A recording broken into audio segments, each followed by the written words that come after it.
देखिए, पिछले कई सालों से फरीदाबाद का नाम जो है ना, कई जगह चर्चाओं में आ रहा है। कहीं तो मोस्ट पॉल्यूटेड सिटी है, कहीं द मोस्ट डर्टीएस्ट सिटी है। और in spite of the fact कि ये सबसे ज़्यादा ग्रोइंग है, आज की डेट में तीसरे नंबर पर ग्रोइंग सिटी इंडिया में। लेकिन यहाँ के मूलभूत सुविधाएं अगर आप देखें, फॉर एग्ज़ाम्पल मैं यहाँ कार्यालय के आगे खड़ा हूँ, ये रोड की हालत है।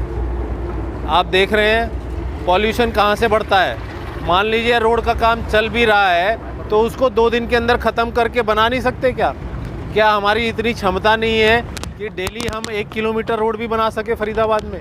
लेकिन मुझे लगता है कि यहाँ पर कोई काम करना ही नहीं चाहता। तो ये बहुत सारी चीज़ें जो समस्याएं उठ के आई, उसके हिसाब से हमने सोचा कि एक एजेंडा बनाकर पूरे फरीदाबाद को इस मुहिम से जोड़ें और एक आवाज़ उठाएं कि भाई हमारे शहर को बदलो। इसमें जो मूलभूत सुविधाओं की कमी है, बहुत सारी चीज़ों की जो कमी है, उन्हें पूरा किया जाए। जब कल आपने कार्यक्रम किया तो उसके बाद विपक्षियों ने यह कहा कि शुरू से ही भड़ानाओं का यहाँ पर वर्चस्व रहा है, यही शुरू से सांसद रहे, यही विधायक रहे।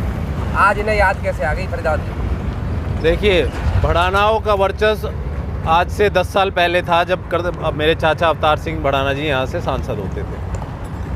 अनफॉर्चुनेटली ना तो वो कभी मंत्री बने, ना कभी निगम में उनका हस्तक्षेप रहा, ना कभी सेंटर में जो है इस तरह से उनके तालमेल रहे सरकार से। और उस समय और आज के फरीदाबाद में ज़मीन आसमान का फ़र्क है। उस समय फिर भी इतना ना पॉल्यूशन था, ना इतनी ग्रोथ थी और ना ही इतनी मूलभूत सुविधाओं की कमी थी। कहीं ऐसा तो नहीं कि नगर निगम फरीदाबाद को एक नया मेयर देखने को मिलेगा मनमोहन भड़ाना के रूप में? नहीं, मेरी आप सबसे अपील है कि आप मेरे साथ जुड़िए।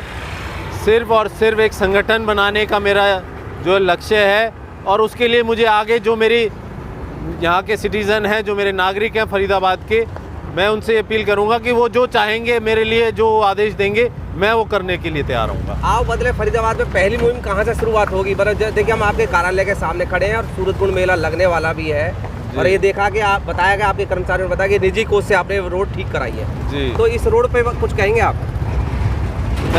मतलब खाली ये एक उदाहरण नहीं है, ऐसे अनेकों उदाहरण हैं जहाँ पे कॉलोनी के लोग पैसा इकट्ठा करके बोर करवाते हैं, फिर उसको संचालन करने के लिए भी हर महीने अपनी जेब से पैसा देते हैं। कई ऐसी RWAs, क्या टोटल RWAs फरीदाबाद की आज सिर्फ़ और सिर्फ आत्मनिर्भर हो चुकी हैं। MCF का उसमें ज़ीरो योगदान रहता है।